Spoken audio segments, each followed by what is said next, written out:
What would you do if you could derive all of your sustenance from the energy of the sun? No more fish tacos or farmers markets. No more endless debates about keto versus intermittent fasting. Just peace, quiet, and delicious non-ionizing solar radiation. What if you could do photosynthesis?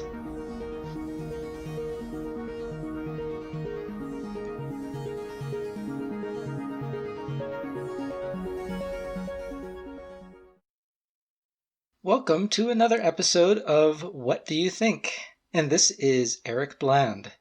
And our objective is to take a skeptical but open-minded look at topics in science, technology, personal development, and philosophy. And today we're going to do a nice little case study. How would our lifestyles change if humans could do photosynthesis? Here on Earth, plants and oceanic phytoplankton form the basis of our food chain by subsisting completely on inorganic materials. Using the energy from sunlight, plants free electrons from water, and through a cascade of biochemical reactions, they break down carbon dioxide to store that energy as chemical fuel in the form of the sugar glucose. Plants don't need to farm rice paddies or cornfields, they don't hunt deer or mammoths, they don't even need to break down other dead things for nutrients like those creepy fungi. Plants are called autotrophs, the inspiring symbol of self-sufficiency, relying on no other creatures to survive. What? Some of them need pollinators like bees to reproduce? And what about Venus flytraps? No, don't worry about things like that for now. Anyways, compared to plants, we humans are called heterotrophs. We rely on glucose or other sugars generated by organisms as an energy source. But we don't just need energy. We can't build essential amino acids ourselves, so we need to get them in our diet in the form of protein. And there's other complex organic molecules like vitamins that we can't synthesize ourselves either. Yeah, so we're kind of like the opposite of plants. But before you go sign up to get that ultra trendy treatment to inject plant DNA into yourself like a crazy person so that you can photosynthesize with the best of them, well, you'll want to read the fine print. First, you'll need to be green. Plants absorb sunlight primarily through photoreceptor molecules called chlorophyll.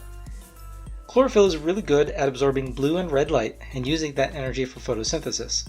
It's not as good at absorbing green light, so it's reflected, and that's why most plants are green. And you'll need to be green too. You'll also need to be mostly naked. There's no other way around it.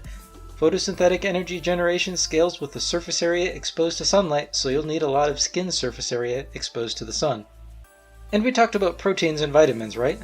Well, plants have the metabolic machinery to use inorganic nitrogen and phosphorus in the soil and water, and they can make their own vitamins. But we can't do those things. Even if we could do photosynthesis, we'd still need dietary and protein supplements. Now, with that fine print out of the way, let's talk about the starvation-free future that awaits you once you can do photosynthesis.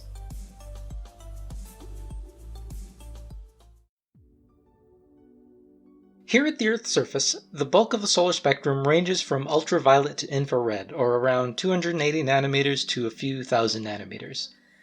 For reference, the part of the spectrum that's visible to humans is around 380 to 740 nanometers.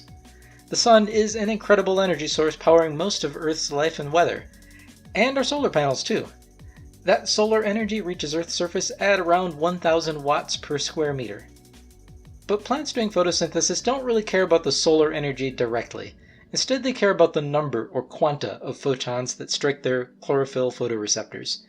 The energy of a photon is inversely related to its wavelength. In other words, ultraviolet light of, say, 350 nanometers wavelength carries more energy per photon than, say, red light at 750 nanometers wavelength. But photons that are too energetic can cause damage to the molecules of living things, including our DNA. That's why skin cancer happens. And photons that have too little energy can't liberate electrons from water to do photosynthesis at all.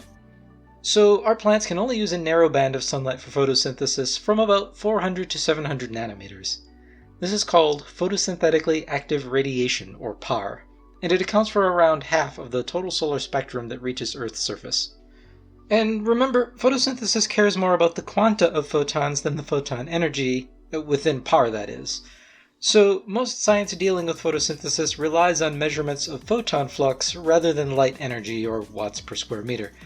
We'll get more into this later as necessary, but for now, just be aware that we can discuss solar energy both in terms of watts per square meter and in terms of photon flux. These two measurements are related, but are a bit different, so keep that in mind. So with that background out of the way, let's outline our method that we'll use to estimate how our lifestyle might be affected if we all became green and photosynthetic. First, we need to find out how much sunlight we're expected to receive. We're going to pick a few geographic locations and look at some typical solar irradiance levels. Second, we need to estimate how much photosynthetic activity we can expect we'll be capable of given that solar irradiance. And finally, we need to estimate how much energy we'd be expected to produce given a couple of scenarios. In this case, we'll look at two cases. One, a sunbathing photosynthetic person, and two, a person going about their normal day-to-day business and just casually benefiting from having chlorophyll in their skin while they're out in the sun. So the rise of photovoltaics as an energy source has really driven a lot of data collection for solar irradiance. And solar panels that track the sun do so to maximize the DNR, or direct normal radiation. This is the solar energy incident on a surface that's at a 90-degree angle to the sun. Now, as the sun moves across the sky throughout the day, this angle changes, so some solar panels are set up to track the sun to maximize energy collection. But besides the direct normal radiation, fixed-angle solar panels will still collect a fraction of the DNR. Feel free to do trigonometry right now if that's your thing. And solar panels will also be continually exposed to diffuse radiation. That's sunlight that's reflected off of other surfaces like the ground or the clouds or even particles in the air. The combination of direct normal and diffuse radiation is what our solar panel, or our green man, will be exposed to when out in the sun. So NASA has a lot of free historical solar irradiance data for most of the globe, though the most detailed data is for the United States. So I picked a few regions of the US to examine here. The southwestern US is very sunny, so I picked Phoenix, Arizona to represent this region. The Pacific Northwest is known to be very rainy, so I picked Seattle, Washington as an example of a region with lots of cloud cover. And a few other regions were selected for more moderate weather. So if we average the Earth's surface irradiance data for these locations over 30 years, we can see that Phoenix is, on average, the sunniest of the locations, receiving around 950 watts per square meter, and of that, about 83% is direct radiation and 17% is diffuse. The darkest location is indeed Seattle, receiving irradiance barely half that of Phoenix, around 580 watts per square meter on average, but twice as much of that light is diffuse, around 34%, which makes sense due to the cloud cover. Now, if you're watching this podcast rather than listening, you can also see a graph of the same data represented in photon flux rather than watts per square meter. We'll come back to this in a moment. Now, before we can convert these geographic irradiance values into sweet photosynthetic energy reserves, we need to look at one more thing, the light response curve. Plants and other photosynthetic organisms will happily slurp up light as fast as you can give it to them, absorbing more and more carbon dioxide and making more and more sugar as the light intensity increases. Up to a point, that is. All of the biochemical reactions that go into utilizing the light energy take a finite amount of time. If the light is too bright, the plant won't be able to use it all. This gives the relationship between light intensity and photosynthetic activity a generally logarithmic shape. Now, the rate at which photosynthetic activity increases with light intensity and the rate at which that activity starts to plateau is going to be highly dependent on the plant in question and the environmental conditions. What this means for us is that if our geographic location is too bright, say within the plateau region of this curve, our photosynthetic activity might not actually be greater than it would in a dimmer geographic area. But with this information, we finally have all the data we would need to estimate what it would be like if we could do photosynthesis. We're going to consider two scenarios. Let's call the first scenario normal activity. You're doing your thing, walking around, eating ice cream cones, skateboarding, whatever you feel like. You just happen to be green, mostly naked, and out in the sun. In this case, I've estimated that you'll receive 20% of the direct normal radiation and 100% of the diffuse radiation over your entire body surface area. Scenario 2, you're sunbathing. Maybe you're playing Minecraft or something, but for the most part you're doing a whole lot of nothing. Sitting on a lounge chair facing the sun and trying not to starve to death. In this case, we'll estimate that half of your body's surface is exposed to the sun because you're lying down. but you'll get 100% of both the direct normal and diffuse radiation, because apparently your lounge chair also has a sun tracker. In either of these scenarios, we're going to estimate the amount of energy that you'll get from 8 hours of sun exposure. Again, this is using average historical irradiance values. We're not omitting data when the weather was cloudy, so depending on weather conditions, you could get more or less sunlight than these values on any given day. So let's look at the data from the brightest and dimmest locations, Phoenix and Seattle respectively. If you're out doing normal activities and not sunbathing, best case scenario, you're in Phoenix pretty much any time of the year and you produce around 80 calories of sugar over 8 hours. Hope you didn't forget to bring your lunch. And it gets worse if you're in Seattle. During the winter, say December, you'll get a disappointing 60 calories of sugar from 8 hours of sun exposure. Okay, but what if you're sunbathing? If you're in Phoenix, in addition to roasting to death during the summer, you'll also produce around 85 calories of sugar. And you do a bit better in Seattle as well, producing around 80 calories even during the winter. But you still starve to death. So that's a little disappointing. Now you're green and you're hungry, and you have very little to show for it. First of all, I would contact that shady foreign medical institution that performed the human photosynthesis procedure on you. No, they won't refund your money, but they might be able to reverse the treatment if you pay them again. Secondly, it's not all bad news. The sun is still a very potent ball of explosive hydrogen, and even if it doesn't provide enough energy for us to give up food altogether, there might be another option. Even if you can't reasonably do photosynthesis, what if you could wear clothing made of photovoltaic fabric?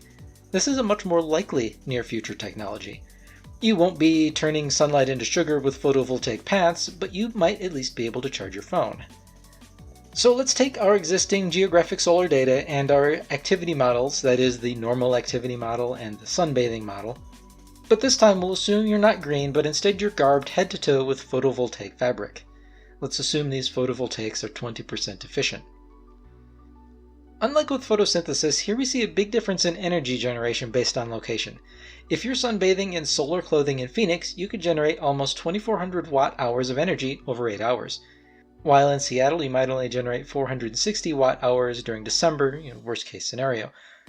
If you're out doing normal activity instead of sunbathing, you'll be a little less productive, making a little under 2,000 watt-hours, best case scenario in Phoenix, or minimum 400 watt-hours in Seattle. So how much energy is this? Well, let's assume your phone battery is a 3.7 volt 3000 milliamp hour battery, kind of a standard number. Best case scenario, you're charging about 20% of your phone battery in Phoenix at the cost of playing Minecraft for 8 straight hours in your solar powered dork suit. And worst case scenario, it's December in Seattle and you might only charge your phone's battery by 3 or 4%.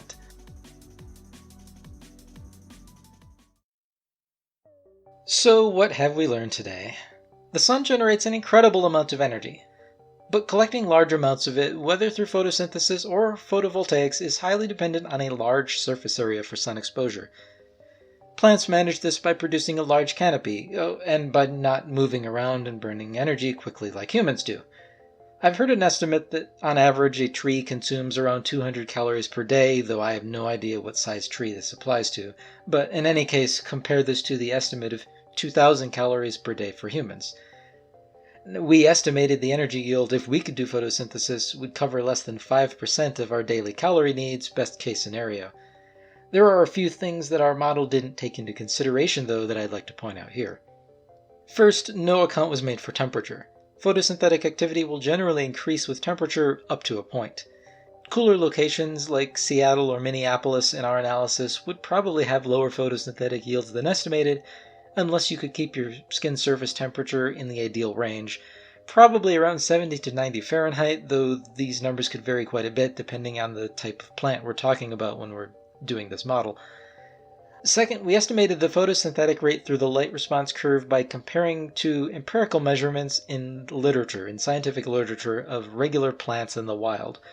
If you could genetically engineer your chloroplasts or other photosynthetic machinery to be more productive, then our energy yield could go up.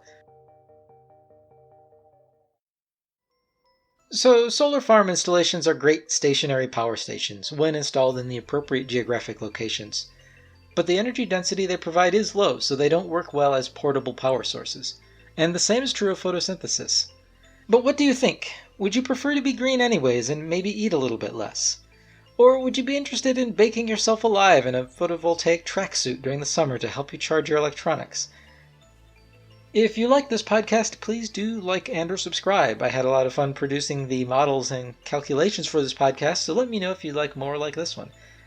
And you can check out my Twitter page for more recommendations and polls about science, technology, personal development, and philosophy, where we question all of our assumptions and encourage you to do the same. And that is all for now. Thank you for listening, and I look forward to your return next time for What Do You Think?